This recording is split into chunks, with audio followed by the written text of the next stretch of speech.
മാളയിൽ 6 വയസ്സുകാരൻ അയൽവാസിയായ യുവാവ് ലൈംഗികമായിട്ട് പീഡിപ്പിക്കാൻ ശ്രമിച്ചു. അതിനെ എതിർത്തു നിന്നു. മാത്രമല്ല, അമ്മയോട് പറയുമെന്ന് പറഞ്ഞതിന്റെ പേരിൽ ആ കുട്ടിയെ കൊല ചെയ്ത ഒരു വാർത്ത ഇന്നലെ നമ്മൾ കേട്ടതാണ്.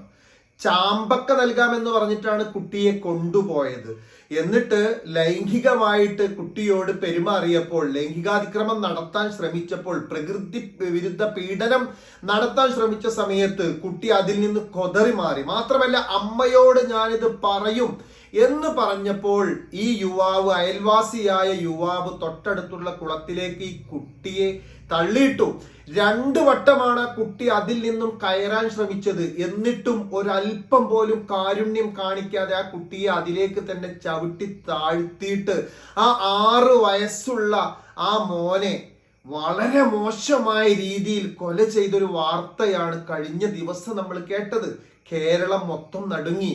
ഒരുപാട് ആളുകൾ അതിനെക്കുറിച്ച് പലതും പറഞ്ഞു, ഇനിയും പറഞ്ഞുകൊണ്ടിരിക്കും. ആ പ്രിയപ്പെട്ട അമ്മയും അച്ഛനും എത്രമാത്രം വിഷമിക്കുന്നുണ്ടാകും. ആ ചുറ്റുഭാഗത്തല്ല, കേരളക്കരയിൽ മൊത്തം ഓരോ മാതാപിതാക്കളുടെയും നെഞ്ചിൽ കനലാണ്. എങ്ങനെ മക്കളെ പുറത്തു വിടും, ആരെ വിശ്വസിക്കുമെന്നുള്ള രീതിയിൽ. ഈ പ്രതിയാവട്ടെ ചെറിയ എന്തോ ഒരു ശിക്ഷ എന്തൊക്കെ കഴിഞ്ഞിട്ട് ഇപ്പൊ പുറത്തിറങ്ങിയിട്ടുള്ളൂ. എന്നിട്ടും അവൻ വളരെ സിമ്പിളായിട്ട്, സില്ലിയായിട്ട് അവനെ ആക്രമിക്കുകയോ അതല്ലെങ്കിൽ ഏതെങ്കിലും രീതിയിൽ സാമ്പത്തികമായ ബുദ്ധിമുട്ടുണ്ടാക്കുകയോ അല്ലെങ്കിൽ അവൻ ജയിലിൽ പോകാനുള്ള കാര്യകാരണങ്ങൾ ഉണ്ടാക്കുകയോ ചെയ്തിട്ടുള്ള ഒരാളെയല്ല, ഒരു പാവം, ഒരു 6 വയസ്സ് എട്ടും പൊട്ടും തിരിയാതെ ജീവിതത്തിലേക്ക് കാലെടുത്ത് വെക്കുന്നേ ഉള്ളൂ ആ കുട്ടി. അങ്ങനെയുള്ള ഒരു കുട്ടിയെയാണ് ഇവൻ ഇല്ലാതെയാക്കിയിരിക്കുന്നത്. നമ്മളെല്ലാവരും സങ്കടപ്പെട്ടു, വാർത്താ ചാനലുകളിൽ നിറഞ്ഞു നിന്നു. എനിക്കൊരു കാര്യമാണ് ചോദിക്കാനുള്ളത്. കാരണം നമ്മൾ പലരും പല അഭിപ്രായങ്ങളും പറയാറുണ്ട്. എന്തുകൊണ്ടാണ് ഒരു ശക്തമായിട്ടുള്ള നിയമങ്ങൾ ഇതിനൊന്നും വരാത്തത്? എന്തുകൊണ്ടാണ് ഇവിടെ ഈ രീതിയിൽ ഇപ്പോഴും പ്രശ്നങ്ങൾ ഉണ്ടാക്കാൻ അല്ലെങ്കിൽ വളരെ മോശമായിട്ട് മറ്റുള്ളവരെ ഉപദ്രവിക്കുവാനും കൊല ചെയ്യാനും ധൈര്യപ്പെടുന്നത്? എന്താണ് ഒരു നിയമത്തിന്റെ ഭാഗത്ത് മാറ്റങ്ങൾ വരാത്തത്? പഴയ കാലം പോലെയുള്ള മനുഷ്യരല്ല ഇപ്പോൾ.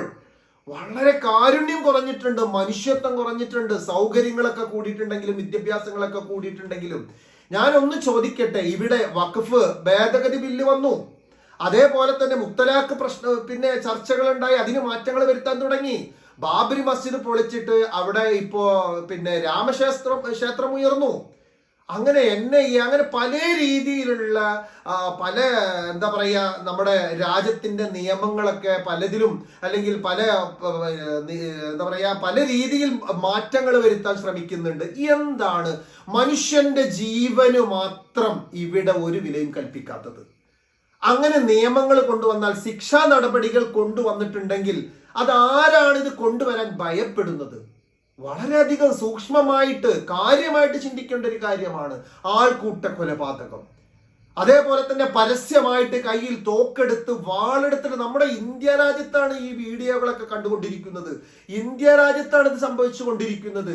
ഏതെങ്കിലും ഒരു പ്രാർത്ഥനാലയത്തിന്റെ മുന്നിൽ പോയിട്ട് കലാപം സൃഷ്ടിക്കുക, വാളെടുക്കുക, തോക്കെടുക്കുക, പരസ്യമായിട്ട് അവിടെ അഭ്യാസ പ്രകടനം നടത്തുക.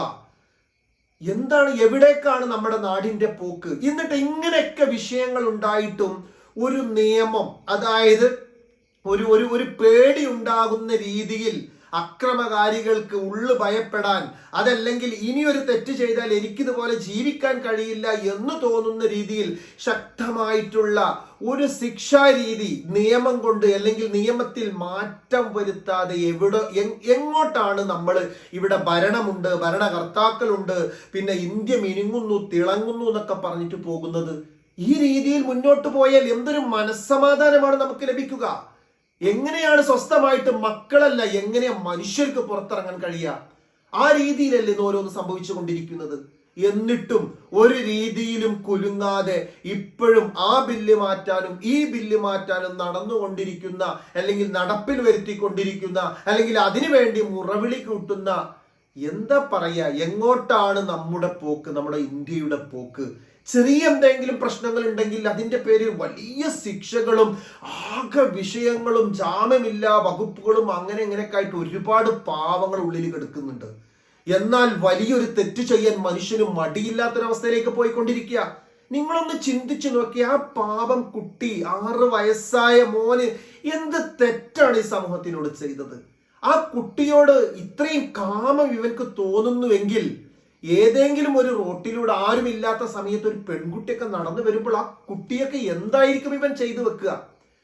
ഇവിടെ ഒരു പേടിയില്ല. ആ കുട്ടി അതിന് വിസമ്മതിച്ചു, തടഞ്ഞു, കൊതറിമാറി. ഒരു പൈതൽ, 6 വയസ്സുള്ള ഒരു കുട്ടി 10-22 വയസ്സുള്ള യുവാവിൽ നിന്ന് കൊതറി മാറിയിട്ട് ഞാൻ എൻ്റെ അമ്മയോട് പറയുമെന്ന് പറഞ്ഞപ്പോൾ അവൻ അമ്മയോട് പറയുന്നത് ഇല്ലാതാക്കാൻ വേണ്ടിയിട്ടാണ് ആ കുട്ടിയെ ഈ രീതിയിൽ കൊല ചെയ്തത്. സഹിക്കാൻ കഴിയുന്നുണ്ടോ? നമുക്കൊക്കെ മക്കളില്ലേ? എത്രയാ സംഭവിച്ചു കൊണ്ടിരിക്കുന്നത്? പ്രത്യേകിച്ച് കുട്ടികൾക്കെതിരെ, സ്ത്രീകൾക്കെതിരെ ശക്തമായ അക്രമങ്ങൾ. ഒരു പേടിയില്ലാതിരിക്കുക, ഒരു പേടിയില്ല, ഒന്നിനും ഒരു പേടിയില്ല. ഇങ്ങനെയുള്ള ഒരു അവസ്ഥയിൽ മുന്നോട്ട് പോകുമ്പോൾ എന്തൊരു സുരക്ഷിതമാണ്, അല്ലെങ്കിൽ ഒരു സുരക്ഷിതത്വ ബോധമാണ് നമുക്ക് കൊണ്ടായിരിക്കുക. അതുകൊണ്ട് നമ്മുടെ മുന്നിൽ ഇത്രയും പ്രശ്നങ്ങൾ വരുമ്പോൾ അത് ജാതി നോക്കിയിട്ടോ, മതം നോക്കിയിട്ടോ, പാർട്ടി നോക്കിയിട്ടോ, സംഘടന നോക്കിയിട്ടോ അല്ല എൻ്റെ സുഹൃത്തുക്കളെ. ശക്തമായിട്ട് അതിനെതിരെ നമ്മൾ പ്രതികരിക്കണം. ഒന്നാമത്തേത് പ്രതികരണമോ അല്ലെങ്കിൽ ഒച്ചവിളിയൊന്നും വേണ്ട. ഈ ഭരിക്കുന്ന ആളുകൾ അല്ലെങ്കിൽ നിയമവ്യവസ്ഥകൾ ഉണ്ടാക്കുന്ന ആളുകൾ അള്ളിപ്പിടിച്ചിട്ട് ആ നിയമവും ഈ നിയമവും പാസ്സാക്കുന്നു, ഒക്കെ ശരി തന്നെ. പക്ഷെ മനുഷ്യന്റെ ജീവനും മനുഷ്യനും ഒരു സേഫ്റ്റി ഇല്ലാതെ എങ്ങനെയാണ് ഇതൊക്കെ മുന്നോട്ട് പോവുക? എത്ര വിഷമമുള്ളൊരു വാർത്തയാണ് നമ്മൾ കണ്ടത് അല്ലെങ്കിൽ കേട്ടത്. ഇതൊക്കെ എങ്ങനെ മറക്കാൻ കഴിയും ആ മാതാപിതാക്കൾക്ക്? ആ കുട്ടിയെ കൊല ചെയ്തതിന്റെ ആ ഒരു വോയിസ്, അല്ലെങ്കിൽ അവൻ തെളിവെടുപ്പിന് കൊണ്ടുപോയി പറയുന്ന രംഗം എന്താണെങ്കിലും ആ മാതാപിതാക്കളുടെ ചെവിയിൽ ഇത് എത്തൂല. ആ കുട്ടി എത്രമാത്രം വേദന സഹിച്ചിട്ടുണ്ടായിരിക്കും. ആ ഒരു പൈതലിനെ അല്ലെങ്കിൽ 6 വയസ്സായ കുട്ടിയെ ചെയ്ത ആ ഒരു പ്രവൃത്തി എങ്ങനെയാണ് മാതാപിതാക്കൾക്ക് മറവി വരിക? ഒരു രക്തബന്ധമോ കുടുംബ ബന്ധമോ ഒന്നും ഇല്ലാതെ തന്നെ നമുക്കത് കേൾക്കുമ്പോൾ അല്ലെങ്കിൽ അവനാ പറയുന്ന രംഗൊക്കെ കാണുമ്പോൾ മനസ്സ് വല്ലാതെ പിടച്ചു പോവാണ്, സങ്കടപ്പെട്ടു പോവാണ്. അപ്പൊ ആ മാതാപിതാക്കളുടെ അവസ്ഥ എന്താ? പ്രിയപ്പെട്ടവരെ, ഇത് കാര്യമായിട്ട് എടുക്കണം. നിങ്ങൾ നോക്ക്, എന്തെല്ലാം ബില്ലുകൾ അല്ലെങ്കിൽ എന്തെല്ലാം നിയമങ്ങൾ ഇവിടെ മാറ്റി എഴുതുന്നുണ്ട്. എന്തൊക്കെയാണ് മുറവിളി! അതിനിങ്ങനെ ഓരോ യോഗം കൂടുന്നു, വോട്ടെടുപ്പ് നടത്തുന്നു. എന്താണ് ഇവിടെ ഇത്രയും അക്രമം? ഇന്ത്യ നിങ്ങൾ നോക്കണം, എന്തൊക്കെ നടക്കുന്നത്. പരസ്യമായി കത്തിക്കുക കാണുന്നില്ലേ നമ്മള്? അതേപോലെ തന്നെ പരസ്യമായിട്ട് പിടിച്ചു വലിച്ച് പീഡിപ്പിക്കുക, ഇഷ്ടമുള്ളത് ചെയ്യുക. സിമ്പിളായിട്ട് ജാമ്യം കിട്ടുന്നു, പുറത്തിറങ്ങുന്നു. ഇനിയിപ്പോ ഇവനെ ജയിലിൽ കൊണ്ടുപോയിട്ടിട്ട് സുഖമായിട്ട് ഭക്ഷണം കഴിച്ചിട്ട് ഒരു പണി എടുക്കാതെ ഭൂമിക്ക് ഭാരമായിട്ടാണ് ജീവിക്കല് ഇവന് ചെയ്യുക. അല്പെങ്കിലും നാണും മാനോ കാരുണ്യം ഉണ്ടെങ്കിൽ ഇങ്ങനെയുള്ള ഈ ഒരു കുട്ടിയോട് ഇവൻ പ്രകൃതി വിരുദ്ധ പീഡനം അല്ലെങ്കിൽ ഈ കുട്ടിയെ മോശമായിട്ട് ഈ രീതിയിൽ കൊല ചെയ്യാൻ ഇവന് നടക്കുമോ? നടക്കൂല. അപ്പൊ അവനെ സംബന്ധിച്ചിടത്തോളം ഈ ജയിൽ എന്ന് പറഞ്ഞ സ്വർഗമാണ്. പെട്ടെന്ന് തീർപ്പൊന്നുമില്ലല്ലോ. ഇരട്ട ജീവപര്യന്തം, ത്രിപിള ജീവപര്യന്തം, 85 കൊല്ലം, 100 കൊല്ലം പറഞ്ഞ നിയമങ്ങൾ ഇപ്പൊ വരും, വിധികൾ ഇപ്പൊ വരും, നമ്മൾ കണ്ടുകൊണ്ടിരിക്കുകയല്ലേ. അപ്പൊ ഇത് ഇങ്ങനെ പോകുമ്പോ നമ്മളൊക്കെ വല്ലാത്ത വിഷമത്തിലാ അല്ലെങ്കിൽ വല്ലാത്ത ഭയപ്പാടിലാണ്. പ്രതികരിച്ചേ മതിയാകൂ. നീതികൾ അല്ലെങ്കിൽ നിയമങ്ങൾ മാറ്റി എഴുതിയേ മതിയാകൂ. ശക്തമായിട്ടുള്ള ഒരു ശിക്ഷാ നടപടി ഉണ്ട് എങ്കിൽ പലപ്പോഴും എല്ലാവർക്കും അപ്പോഴും പ്രശ്നങ്ങളൊന്നും അല്ലെങ്കിൽ പേടിയൊന്നും ഉണ്ടാവില്ല. എങ്കിൽ പോലും വലിയൊരു വിഭാഗത്തിന് ആ ശിക്ഷയെ ഭയപ്പെട്ടുകൊണ്ട് പലതിനും മുതിരാൻ പേടിയുണ്ടായിരിക്കും. പിന്നെ ബോധം നഷ്ടപ്പെട്ട അന്തമില്ല കാരുണ്യമില്ലാത്തവർ അപ്പോഴും അഴിഞ്ഞാടും. പക്ഷെ എങ്കിൽ പോലും വിദേശ രാഷ്ട്രങ്ങളിലൊക്കെ നടക്കുന്നത് പോലെ ശക്തമായിട്ടുള്ള ശിക്ഷാ നടപടികൾ ഉണ്ടെങ്കിൽ പലപ്പോഴും പിന്മാറും വലിയൊരു വിഭാഗം, അതിലൊരു സംശയമില്ല. അതിനുവേണ്ടി ഒറ്റക്കെട്ടായി മുന്നോട്ടിറങ്ങി ഈ കാര്യങ്ങളൊക്കെ ഇതിന്റെ നിയമപാലകരെ അതല്ലെങ്കിൽ ഭരണം കൈയാളുന്ന ആളുകളെ നമ്മൾ ഒന്ന് ശക്തമായിട്ട് അറിയിക്കേണ്ടതുണ്ട്. എല്ലാവരുടെയും ദൗത്യമാണത്. അതല്ലെങ്കിൽ പുറത്തിറങ്ങാൻ ഭയപ്പെടുന്ന ഒരു കാലം നമ്മുടെ മുന്നിൽ വന്നുകൊണ്ടിരിക്കുക. എന്താണെങ്കിലും എല്ലാവരും ഒരുമയോടുകൂടി ഒറ്റക്കെട്ടായി നമ്മുടെ നാടിന് വേണ്ടി പ്രവർത്തിക്കുക. ഒത്തിരി സ്നേഹത്തോടു കൂടി റംസാൻ നിസാമി.